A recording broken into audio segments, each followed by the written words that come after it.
Selamat pagi. Hari ini kami akan membentang mengenai Perlembagaan Malaysia Tiang Seri Etika dan Peradaban. Untuk sesebuah negara dipanggil negara, negara tersebut haruslah mempunyai perlembagaan, penduduk, kerajaan, wilayah dan kedaulatan. Perlembagaan boleh wujud secara perlembagaan bertulis ataupun tidak bertulis. Sebelum Perlembagaan Persekutuan digubal, Tanah Melayu telah mengamalkan undang-undang mengikut negeri dan wilayah seperti Undang-Undang Laut Melaka, Hukum Kanun Melaka dan Prasasti Terengganu. Undang-undang ini merangkumi jenayah, pentadbiran dan urusan perniagaan. Undang-Undang Tubuh Negeri Johor ialah perlembagaan bertulis yang paling awal dihasilkan di Tanah Melayu, iaitu pada 1895. Dalam Undang-Undang Tubuh Negeri Johor telah diperuntukkan bahawa seorang raja hendaklah berbangsa Melayu, berdarah raja, seorang berketurunan raja-raja Johor adalah lelaki dan beragama Islam. Undang-Undang Tubuh Negeri Johor juga telah memperuntukkan menteri-menteri mestilah berbangsa Melayu, rakyat sultan dan beragama Islam. Agama negeri bagi negeri Johor ditetapkan sebagai Islam dan agama Islam hendaklah secara terus-menerus dan kekal selamanya menjadi agama negeri Johor. Hal ini kekal termaktub dalam Undang-Undang Tubuh Negeri-Negeri yang beraja hingga kini dan hal ini menunjukkan negeri-negeri di Tanah Melayu telah memiliki perlembagaan yang mantap walaupun sebelum penjajahan kuasa Eropah ke Tanah Melayu.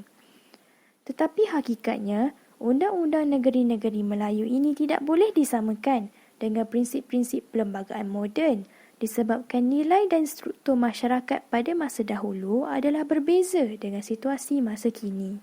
Tajuk seterusnya ialah Malayan Union. Selepas Jepun menyerah kalah dan British datang semula ke Tanah Melayu, Parlimen British telah meluluskan Malayan Union pada 10 Oktober 1945. Ketika itu, Sir Harold McMichael dilantik sebagai wakil British untuk mendapatkan tanda tangan Raja-Raja Melayu. Antara sebab penubuhan Malayan Union ialah untuk menyatukan negeri-negeri dan meningkatkan kecekapan pengurusan pentadbiran dan juga melemahkan kuasa orang Melayu, terutamanya Raja-Raja Melayu. Terdapat ciri-ciri Malayan Union iaitu semua negeri Melayu kecuali Singapura disatukan di bawah pemerintahan Gubernur British. Gubernur ini pula dibantu oleh Majlis Mesyuarat Persekutuan dan Majlis Perundangan. Singapura dijadikan tanah jajahan berasingan di bawah seorang Gubernur British. Kedaulatan Raja-Raja Melayu dihapuskan dan hak kerakyatan yang sama bagi semua orang tanpa mengira bangsa dan keturunan. Antara kesan penubuhan Malayan Union, yang pertama, kuasa Raja-Raja Melayu dilenyapkan dalam urusan pentadbiran negeri. Yang kedua, Singapura dipisahkan dari Malayan Union dan ia kekal sebagai tanah jajahan Inggeris. Yang ketiga, hak kerakyatan diberikan berdasarkan prinsip jus soli. Jus soli ni dia macam hak kerakyatan dia sama rata. Dan yang keempat, hak sama rata kepada semua warga negara tanpa mengira bangsa iaitu penduduk peribumi tidak memiliki apa-apa keistimewaan. Contohnya, hak keistimewaan orang Melayu dilenyapkan. Yang terakhir, Raja-Raja Melayu dipaksa dan diugut untuk memberi tanda tangan kepada Sir Harold McMichael. Apabila orang Melayu mendapat tahu kesan tersebut, orang Melayu memberi penentangan yang hebat kepada Malayan Union. Akan tetapi, Malayan Union tetap diisytiharkan pada 1 April 1946 dan Sir Edward Gens sebagai Gubernur pertama. Orang Melayu memalaukan majlis pengisytiharan itu. Akhirnya British mengalah dan menggantikan Malayan Union kepada Persekutuan Tanah Melayu. British sedar tanpa sokongan orang Melayu, Malayan Union akan gagal. Good morning. Now, let us see about Persekutuan Tanah Melayu 1948. Persekutuan Tanah Melayu ditandatangani pada 21 Januari 1948 dan mempunyai 11 ahli negeri iaitu Johor, Kedah, Kelantan, Melaka, Negeri Sembilan, Pahang, Pulau Pinang, Perak, Perlis, Selangor dan Terengganu. Malayan Union telah dimansuhkan dan semua negeri Melayu berjaya disatukan selepas persekutuan ini ditubuhkan. Persekutuan Tanah Melayu diketuai oleh Pesuruhanjaya Tinggi British dan dibantu oleh Majlis Mesyuarat Kerja Persekutuan Tanah Melayu dan Majlis Undangan Persekutuan Tanah Melayu. Antara ciri-ciri Persekutuan Tanah Melayu ialah syarat kerakyatan diperketatkan. Konsep Raja Berperlembagaan diperkenalkan. Konsep ini menekankan Raja sebagai ketua negara. Dan akhirnya ialah Majlis Raja-Raja diperkenalkan.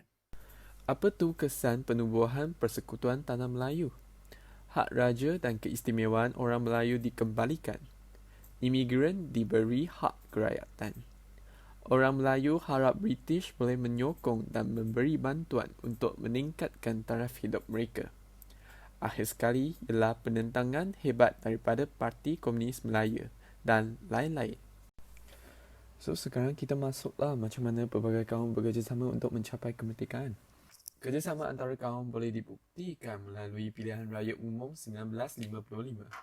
Parti Perikatan yang telah diterajui oleh UMNO telah mengamalkan perkongsian kuasa melalui pembahagian kerusi dalam pilihan raya. Kedua, Pilihan Raya Umum 1955 membuktikan penolakan sikap perkauman dalam kalangan orang Melayu. Ketiga, Parti Perikatan terhadap UMNO, MCA, MIC dibina untuk berbincang berkenaan pembahagian kerusi dan kedudukan calon mengikuti parti. Walaupun orang Melayu merupakan pengundi terbesar, namun UMNO telah memperuntukkan 15 kerusi untuk MCA dan 2 kerusi untuk MIC. Barisan Kepimpinan UMNO mengesa orang Melayu agar membuang sifat perkauman dan bersedia bertolak ansur demi mencapai kemerdekaan.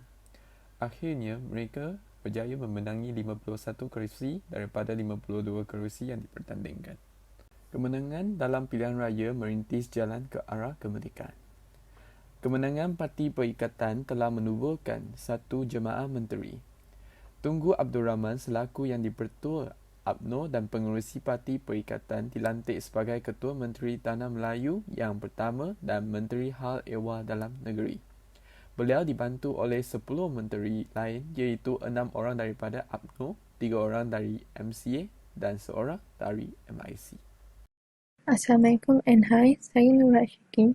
Kali ini saya akan membentangkan peranan Suruhanjaya RIT dalam Perlembagaan Persekutuan Tanah Melayu.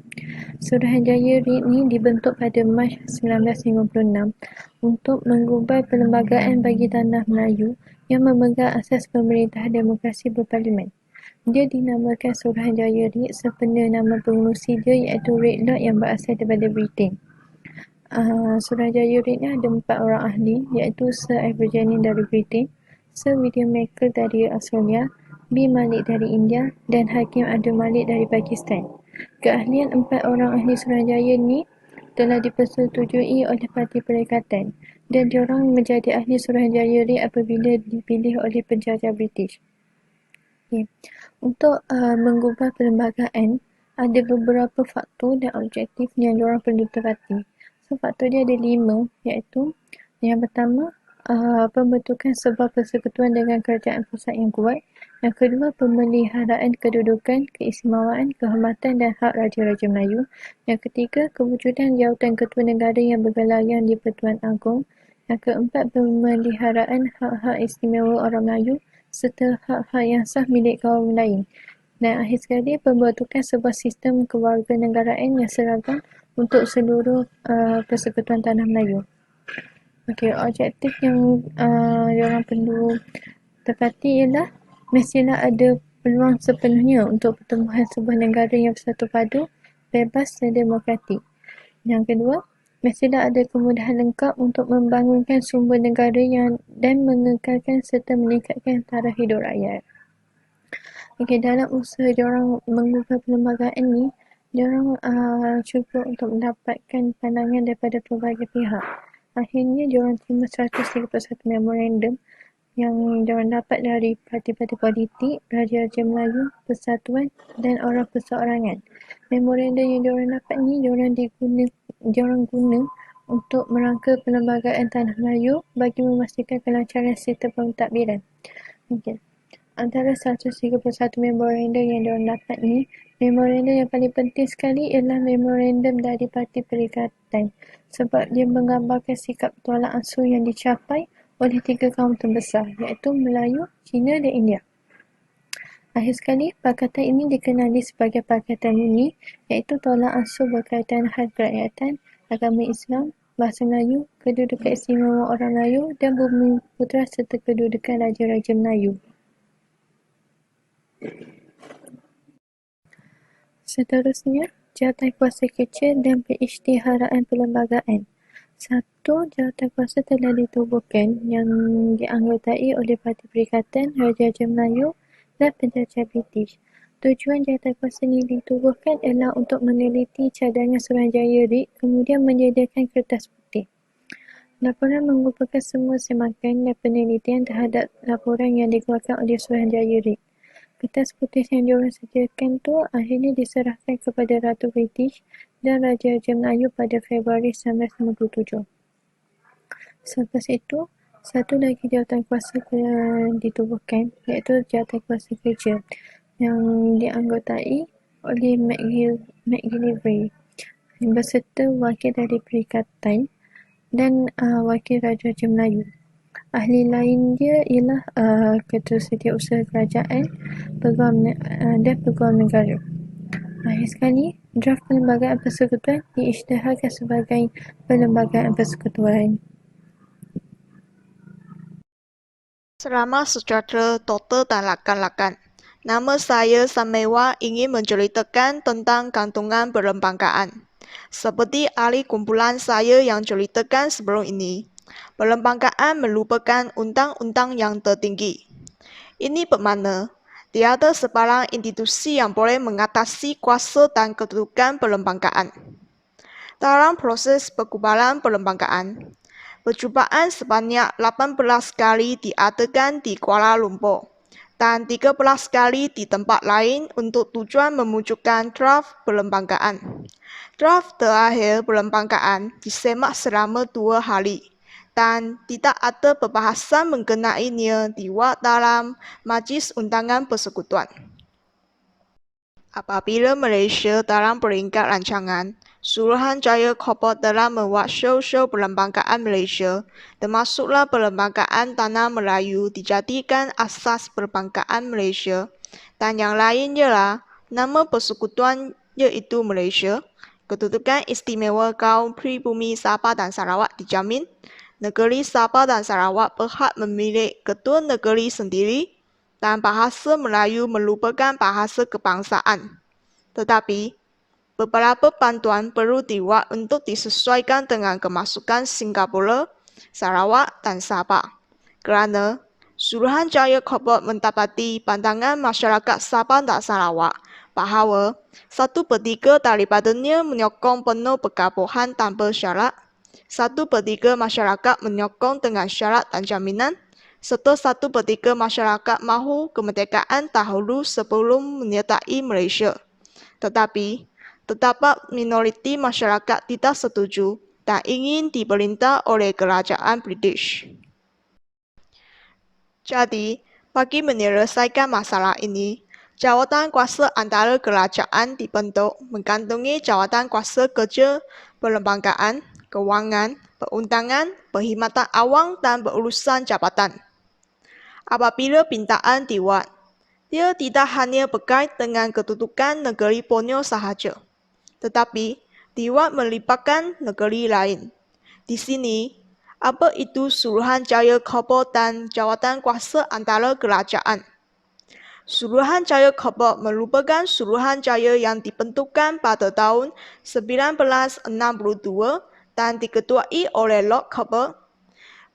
Pembentukan Suruhanjaya Corp bertujuan untuk meminjau pandangan layak negeri Sabah dan Sarawak serta membuat show mengenai perlembagaan. Manakala jawatan kuasa antara kerajaan diketuai oleh Lord Lansdowne dan bertujuan untuk melanggar syarat-syarat persekutuan. Seterusnya, dalam gantungan perlembagaan, terdapat 15 bahagian dan 183 perkara. Tetapi, kurang satu bahagian dalam slide nota, iaitu bahagian ke-15, prosiding terhadap yang di-Pertua Agong dan Raja-Raja.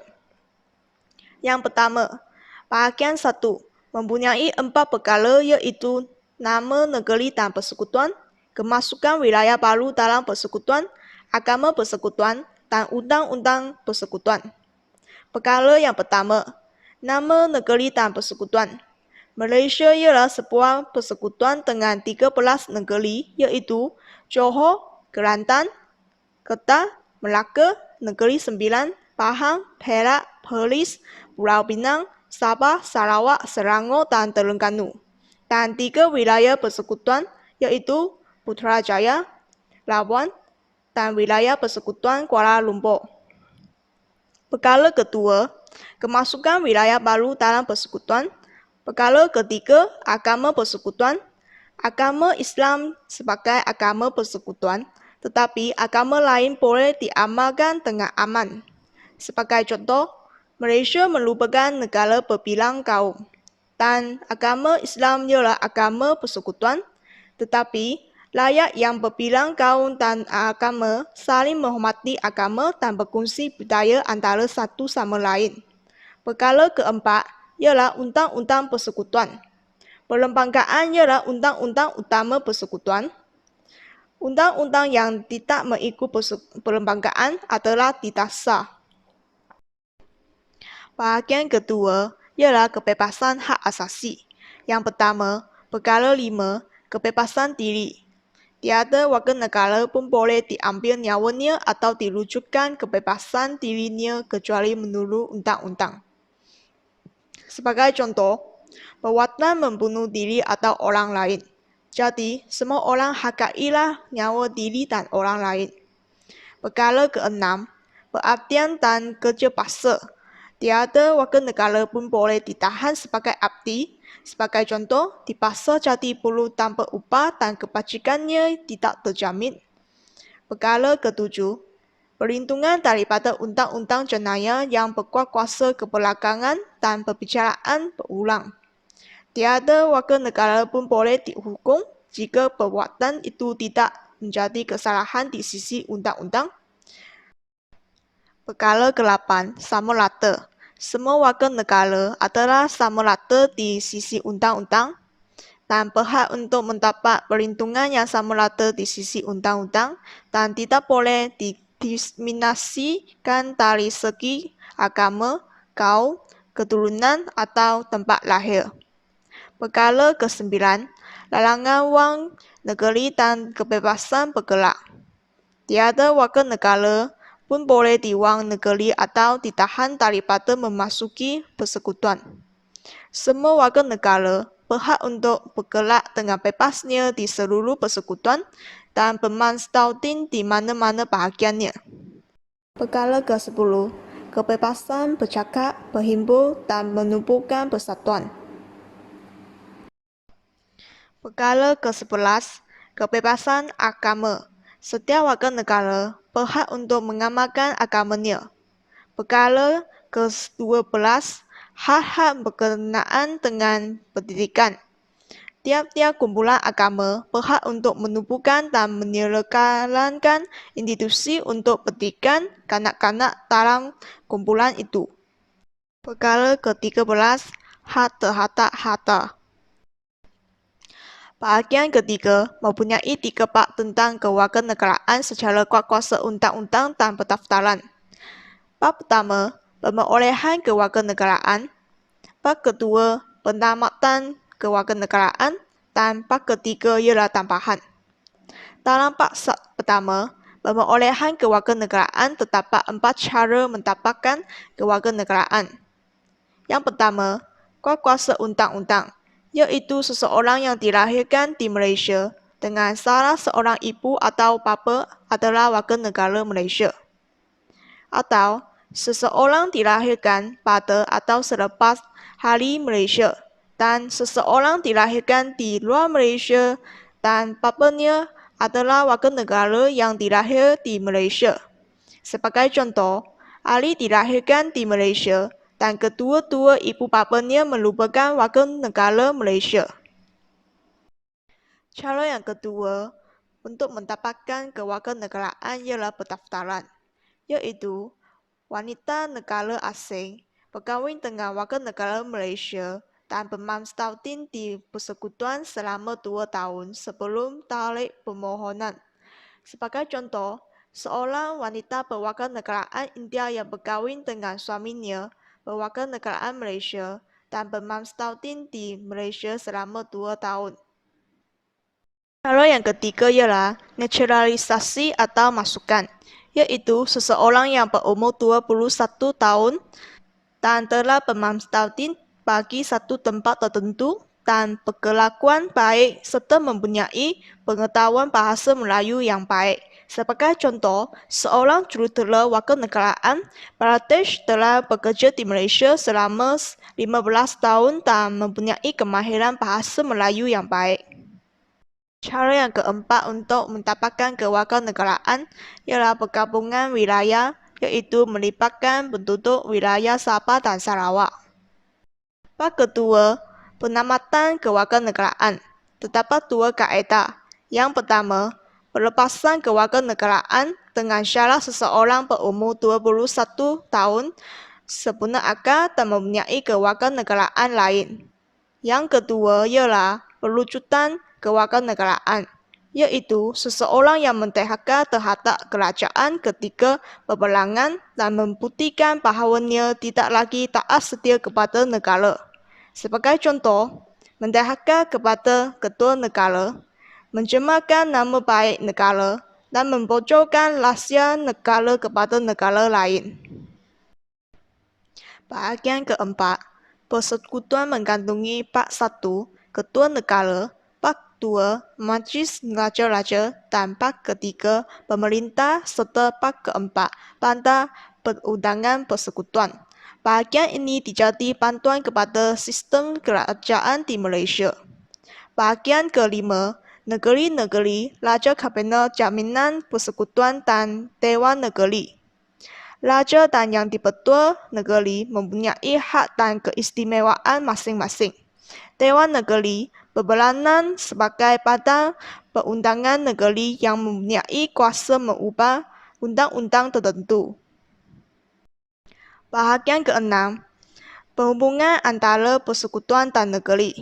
Bahagian ini menyatakan perbahagian kuasa di antara persekutuan dan kuasa eksekutif, menerangkan perbahagian beban kewangan negeri dan hak tanah serta melibatkan pembangunan negara, siasatan, tinjauan dan perangkaan negeri.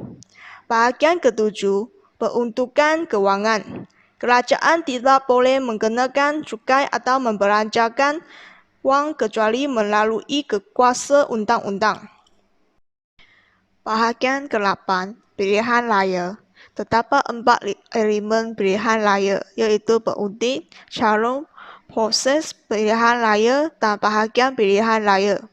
Suruhanjaya Pilihan Raya sebagai banda yang ditugaskan untuk menjalankan kesemua pilihan raya dan menyediakan daftar pemilih. Rakyat mempunyai hak untuk mengundi dengan menepati kelayakan menjadi pengundi seperti berumur 21 tahun dan ke atas, sudah mendaftarkan dengan Suruhanjaya Pilihan Raya dalam daftar pemilih dan bermanstautin di bahagian pilihan raya.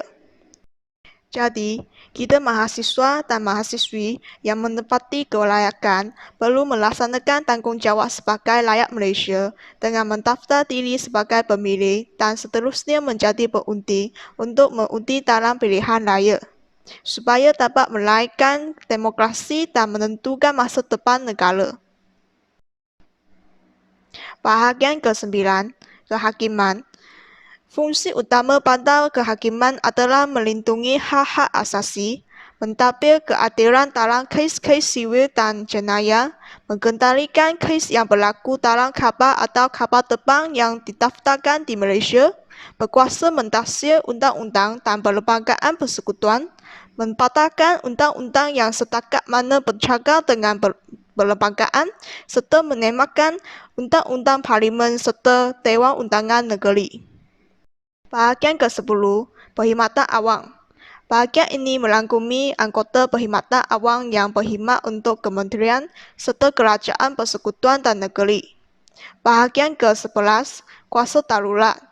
Bahagian ini menyatakan Parlimen mempunyai kuasa untuk mengubah undang-undang yang boleh membelangkai hak-hak lain dalam perlembagaan semasa darurat atas sebab-sebab keselamatan awam. Bahagian ke-12, dan pelbagai meliputi bahasa kebangsaan, ibu kota persekutuan dan perizaban kota mengenai perkhidmatan, permis dan sebagainya untuk orang Melayu. Bahasa Melayu sebagai bahasa kebangsaan, yang di-Pertua Agong bertanggungjawab untuk memelihara kedudukan istimewa orang Melayu dan Bumiputera Sabah dan Sarawak, serta memelihara kepentingan sah komuniti-komuniti yang lain. Bahagian ini juga menyatakan bagaimana pindaan boleh dilakukan ke atas perlembagaan. Bahagian ke-12A, perlindungan tambahan kepada negeri Borneo. Bahagian ini menyatakan peruntukan khas untuk Sabah dan Sarawak. Bahagian ke-13, peruntukan sementara dan perkara berkaitan dengan pewarisan harta, perjanjian antarabangsa dan sebagainya. Undang-undang yang diubah sebelum merdeka masih berkuasa sehingga Parlimen mengubah undang-undang lain. Bahagian ke-14, pengecualian bagi kedudukan raja, kedaratan, kuasa, proaktif dan bidang kuasa raja-raja dipelihara. Bahagian ke-15, prosiding terhadap yang di-Pertua Agong dan raja-raja. Bahagian ini menyatakan apa-apa prosiding oleh atau terhadap yang di-Pertua Agong atau Raja sesebuah negeri atas sifat peribadinya hendaklah dibawa di dalam mahkamah khas. Perbendangan diteruskan dengan hubungan persekutuan dan negeri, isu federalisme. Satu isu penting berhubung dengan perlembagaan Malaysia ialah hubungan antara kerajaan persekutuan dan negeri. Malaysia ialah negara tunggal di Asia Tenggara yang mempunyai sistem politik persekutuan. Oleh itu, satu isu yang penting berhubung dengan perlembagaan Malaysia ialah hubungan persekutuan dan negeri atau federalisme. Apa itu federalisme? Federalisme bermaksud pembahagian kuasa antara kerajaan persekutuan dan kerajaan negeri. Dalam perlembagaan persekutuan, kuasa kerajaan persekutuan dalam senarai persekutuan di bahagian keempat. Kuasa kerajaan negeri dalam senarai negeri di bahagian kelima.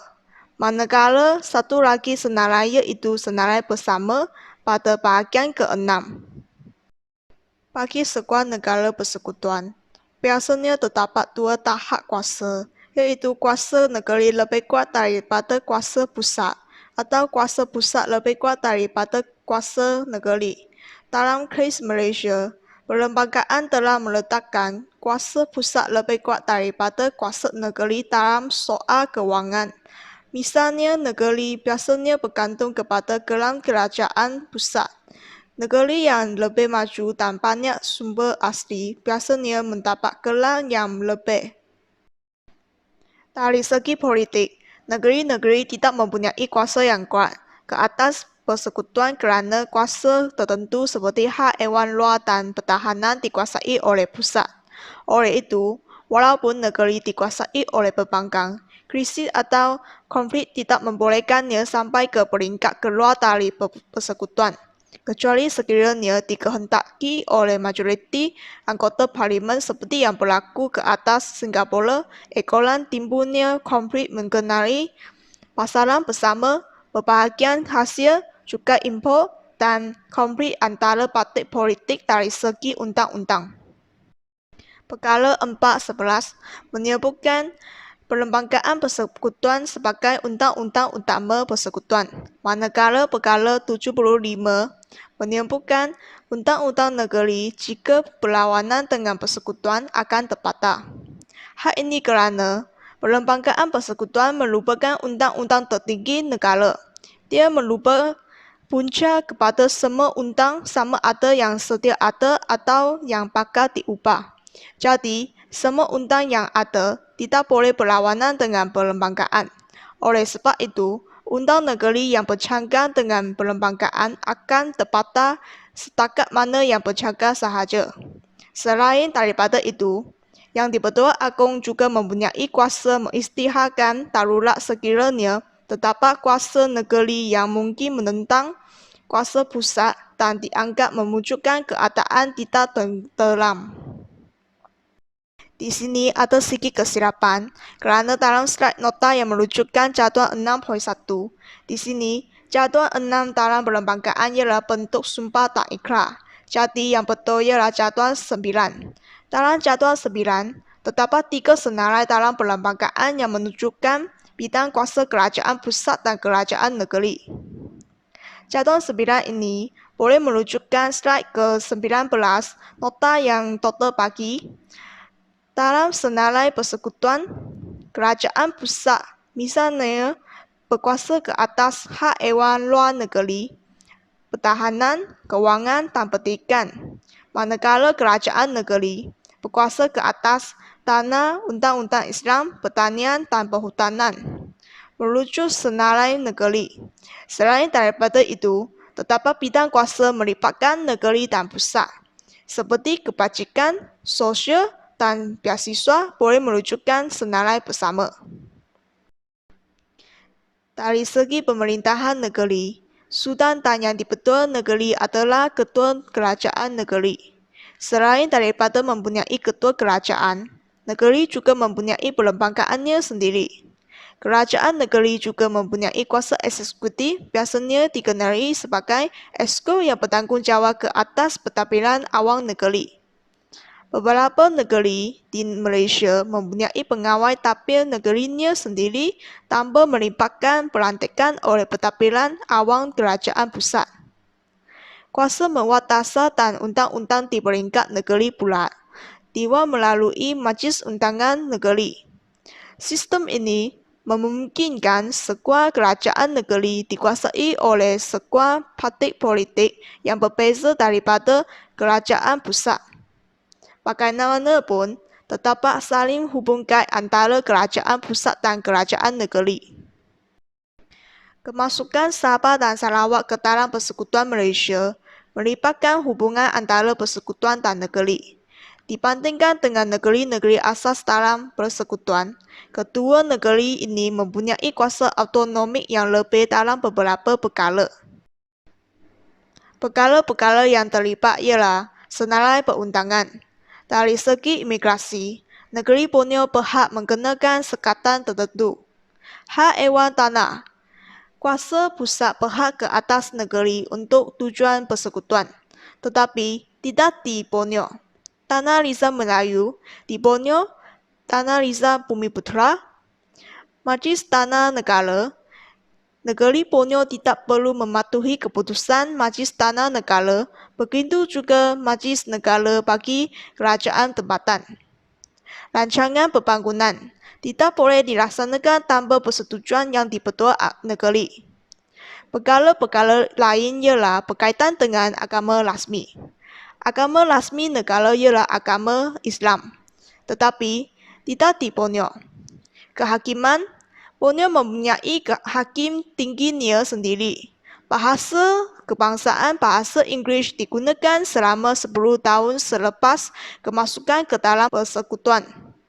Dan kedudukan Bumiputera sama seperti perkara 153 bagi kedudukan orang Melayu di Semenanjung. Bagaimanapun, dalam hal pindaan perlembagaan, Yang di-Pertua Agong tetap berkuasa di semua negeri dan begitu juga perkhidmatan awam persekutuan. Jadi, itu sahaja yang disampaikan daripada saya. Sekian, terima kasih. Assalamualaikum warahmatullahi wabarakatuh dan selamat sejahtera. Saya Khairunisa binti Khairuzi akan menerangkan dengan lebih lanjut lagi tentang fungsi perlembagaan persekutuan, etos nasional serta penghayatan nilai. Secara amnya, kewujudan perlembagaan kepada sesebuah negara adalah sangat penting kerana wujudnya perlembagaan ia akan menjamin riwayat sesebuah negara bangsa supaya sentiasa diterima seiring dengan perubahan zaman. Selain itu juga, ia menjadi tiang seri kepada etika dan peradaban negara. Perjanjian taat setia dijadikan kontrak sosial yang menjadi asas kepada perundangan dan keamanan negara. Jika diselidiki dengan lebih mendalam, ternyata perlembagaan ini mempunyai beberapa fungsi. Antaranya ialah, pertama, mengekalkan keamanan dalam negara. Setelah perlembagaan dibentuk, ternyata ia berjaya untuk menjaga kestabilan dan keamanan negara. Hal ini memandangkan terdapat sekatan-sekatan dalam perlembagaan yang mengawal pergerakan setiap warga negara Malaysia walaupun mereka diberi kebebasan dan keistimewaan tertentu. Namun, kebebasan dan keistimewaan ini ada hadnya apabila terdapat perkara-perkara yang perlu difikirkan balik bagi menyekat kebebasan mereka. Selain itu juga, kita sebagai rakyat perlulah menerima dengan hati terbuka sekiranya terdapat sebarang perubahan dalam pucuk pimpinan yang berlaku selepas proses pilihan raya tidak akan menyebabkan sebarang kesan ke atas negara kita maupun corak pemerintahan. Yang kedua, memberi jaminan terhadap hak asasi, kebebasan rakyat dan keadilan sosial. Ini adalah untuk semua kaum di negara Malaysia, iaitu Melayu, Cina, India, Iban, Kadazan Dusun dan sebagainya. Kewujudan perlembagaan dari segi sejarah adalah berdasarkan tolak ansur antara kaum dalam beberapa perkara seperti hak istimewa orang Melayu, bahasa Melayu, agama Islam dan lain-lain lagi. Sebagai contoh, walaupun perlembagaan memperuntukkan agama Islam sebagai agama rasmi negara, tetapi agama lain juga bebas diamalkan di Malaysia. Ini membuktikan bahawa sekiranya rakyat mendapat jaminan undang-undang, maka di situ tidak ada unsur-unsur diskriminasi dalam kalangan mereka. Yang ketiga, mengelakkan penyalahgunaan kuasa dan mengawal pergerakan kerajaan dan rakyat. Jika perkara seperti ini dapat dielakkan, ia akan menjamin keadilan, kesepakatan dan kepentingan bersama antara kerajaan, persekutuan dan kerajaan negeri. Keadaan ini secara tidak langsung akan membentuk pembahagian kuasa dan dapat mengelakkan daripada didominasi kuasa oleh sesuatu pihak. Sebagaimana yang digariskan dalam perlembagaan, terdapat beberapa peruntukan khas tertentu untuk Yang di-Pertuan Agong serta Sultan ataupun Raja ataupun Yang di-Pertua Negeri.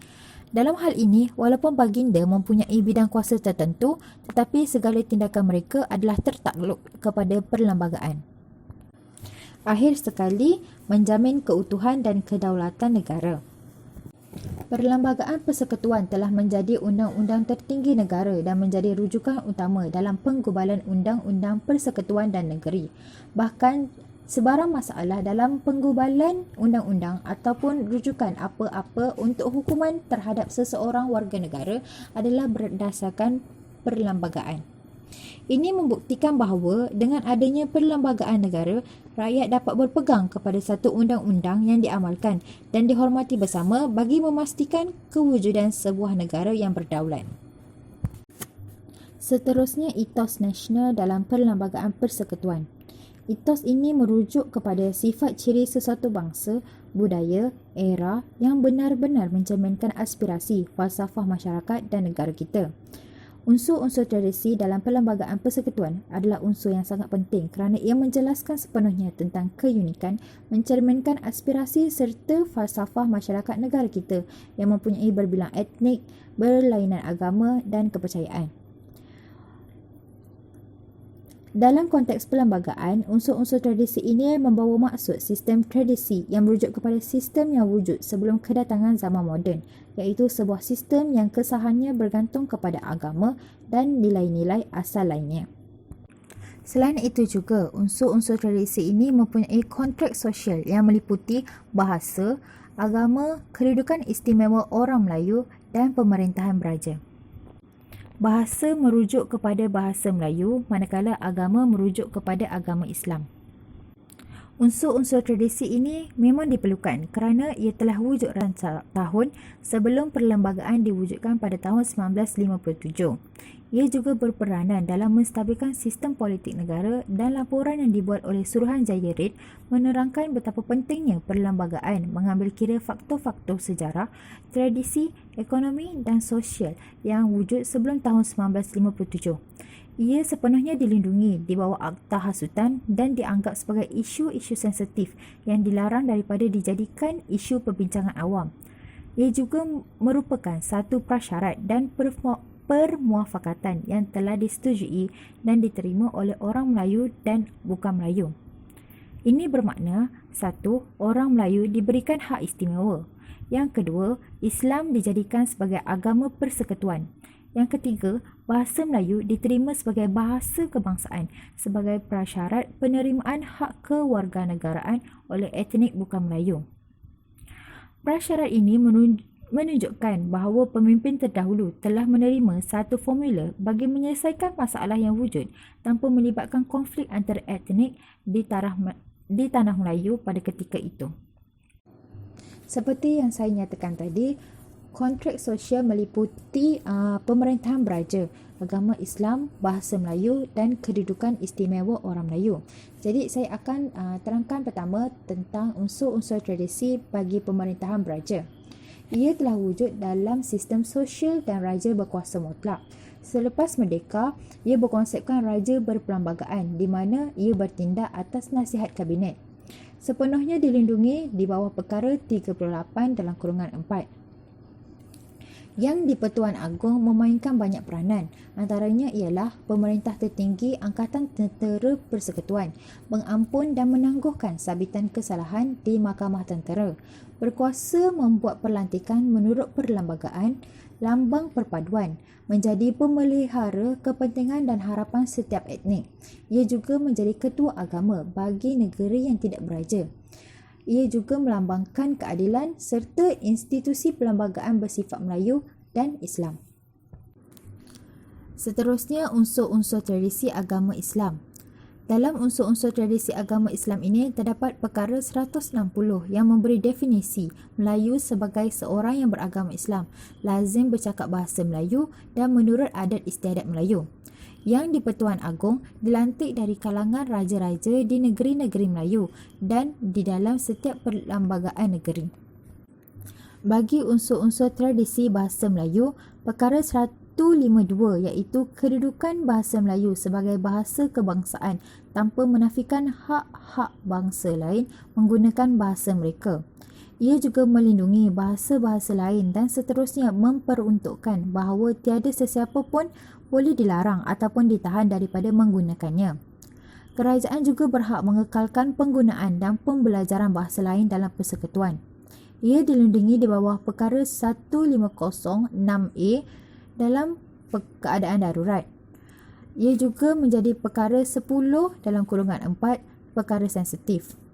Perkara 160B, teks dalam bahasa kebangsaan mengatasi teks dalam bahasa Inggeris.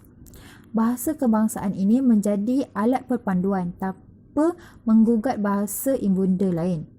Ia juga merujuk kepada bahasa lingua franca. Akhir sekali, unsur-unsur tradisi di mana kedudukan istimewa orang Melayu memperuntukkan istimewa orang Melayu disentuh dalam perkara 153, perkara 89, perkara 8 dalam kurungan 5 dalam kurungan F dan jadual ke-13 yang merujuk kepada persempadanan kawasan pilihan raya. Orang Melayu ditaktifkan dalam perkara 1602 sebagai seseorang yang menganuti agama Islam, lazimnya bercakap dalam bahasa Melayu menurut adat istiadat Melayu. Ia juga lahir sebelum hari kemerdekaan di Persekutuan atau di Singapura, atau ibu atau bapanya telah lahir di Persekutuan atau di Singapura, atau pada hari merdeka itu ia adalah berdomisil di Persekutuan atau di Singapura. Berdomisil bermaksud bermustatin. Ini bermaksud bahawa pada hari merdeka itu ibu atau bapanya telah bermustatin di Persekutuan ataupun di Singapura. Antara penghayatan nilai yang terdapat dalam topik ini ialah: pertama, menghayati sejarah perlembagaan persekutuan. Kita mestilah menghayati sejarah perlembagaan persekutuan sebagai perundangan tertinggi negara. Ini dapat melahirkan semangat patriotisme dalam diri kita serta menghargai jasa perjuangan yang telah dilakukan. Yang kedua, memahami definisi dan konsep perlembagaan persekutuan, di mana kita mestilah memahami setiap konsep dan definisi perlembagaan persekutuan ini dengan lebih mendalam agar kita lebih menghargai kewujudan dan kepentingan perlembagaan persekutuan ini sebagai ejen penyatuan dalam kalangan rakyat Malaysia yang mempunyai berbilang etnik. Yang ketiga, menghormati perjanjian kontrak sosial. Kita seharusnya menghormati dan menjunjung tinggi perjanjian kontrak sosial yang telah dipersetujui agar keharmonian kaum dapat dikekalkan dalam konteks negara dan tidak berlaku persefahaman antara kaum. Yang keempat, memahami sejarah dan keagungan perlembagaan. Kita mestilah memahami sejarah dan keagungan perlembagaan ini supaya sikap bertolak ansur dan kerjasama dapat dikekalkan demi kemajuan dan keharmonian hidup bermasyarakat dalam konteks negara yang berbilang kaum. Yang kelima, berbangga. Kita seharusnya berbangga menjadi rakyat Malaysia yang menghayati etos nasional yang terdapat dalam Perlembagaan Persekutuan dan berusaha untuk mempertahankannya. Banyak kesimpulan yang boleh dibuat berdasarkan topik ini. Antaranya ialah bersikap adil kepada semua kaum. Seperti mana yang kita sedia maklum, Perlembagaan Persekutuan Malaysia yang ada pada masa kini adalah berasaskan kepada perjanjian dan persefahaman antara pelbagai kaum sejak sebelum negara kita mencapai kemerdekaan lagi. Jadi, banyak kepentingan yang telah diberikan untuk setiap kaum. Antaranya ialah kepentingan penduduk asal Tanah Melayu untuk kaum Melayu serta Bumi Putera Sabah dan Sarawak. Hak-hak mereka perlulah dipertahankan kerana mereka telah pun bertolak ansur dengan kaum-kaum lain dengan memberikan hak kewarganegaraan yang sama rata kepada kaum-kaum lain. Yang kedua, bertolak ansur serta menerima dengan hati yang terbuka. Sekiranya kita memahami sejarah itu dengan lebih mendalam, maka kita akan lebih bertolak ansur serta menerima perlembagaan tersebut dengan hati yang terbuka. Seperti mana Perlembagaan Persekutuan memperakui dan menerima bentuk pembinaan negara bangsa Malaysia yang dipersetujui oleh negarawan kemerdekaan negara, antaranya Tunku Abdul Rahman, Tun Tan Cheng Lock dan Tun Viti Sambatan. Perlembagaan itu dipegang sebagai etos nasional yang menjadi panduan hidup bernegara dalam aman, damai dan bersatu padu. Yang ketiga, dapat mengubah pemecahan dan pekerjaan mengikut etnik. Sarjana Inggeris J.S. Furnivall menyatakan bahawa sebuah negara yang majmuk seperti Malaysia pasti tidak akan hidup stabil kerana setiap kumpulan etnik mahu hidup terpisah, terasing dan terputus. Jelas sekali tesis Furnivall ini meleset apabila selepas kemerdekaan, dasar ekonomi baharu telah mengubah pemecahan dan pekerjaan mengikut etnik. Pembangunan berlaku dengan melaksanakan dasar ekonomi baharu sehingga membawa perubahan sosial dan transformasi masyarakat melalui proses perubahan sektor kerja dari sektor pertanian kepada sektor komersial dan industri. Maka, jika dahulu wujudnya golongan miskin, sekarang munculnya kelas menengah dan negara bersifat kekampungan ini menjadi kosmopolitan. Yang keempat, membina budaya moden dan harmoni. Perubahan sosial dan transformasi masyarakat telah membina budaya moden dalam kalangan rakyat Malaysia. Walaupun wujudnya kepelbagaian bangsa, rakyat masih berbangga dengan identiti etnik masing-masing. Rakyat yang berbilang bangsa ini berhubungan bukan dengan mengambil dimensi etnik dan agama yang memisahkan mereka, tetapi bersifat mendata, dipengaruhi oleh nilai sivik sepunya.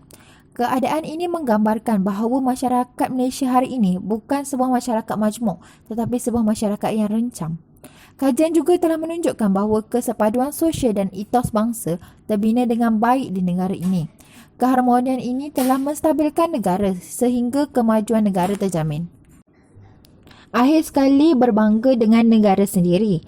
Hakikatnya, rakyat dengan pelbagai etnik dan agama perlu mengenal dan berbangga dengan negaranya sendiri. Kepelbagaian ini menjadi kekuatan untuk Malaysia oleh kerana kita berpegang kepada prinsip pembinaan negara bangsa, bukan asimilasi tetapi integrasi.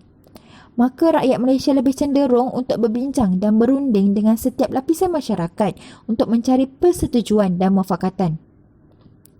Jelasnya, kita perlu mengenali negara sendiri, melihat perubahan yang sedang berlaku serta menilai pencapaian negara yang rakyatnya mendapat manfaat untuk dikongsi bersama dengan menjadikan Perlembagaan Persekutuan sebagai etos nasional iaitu sifat ciri bangsa Malaysia.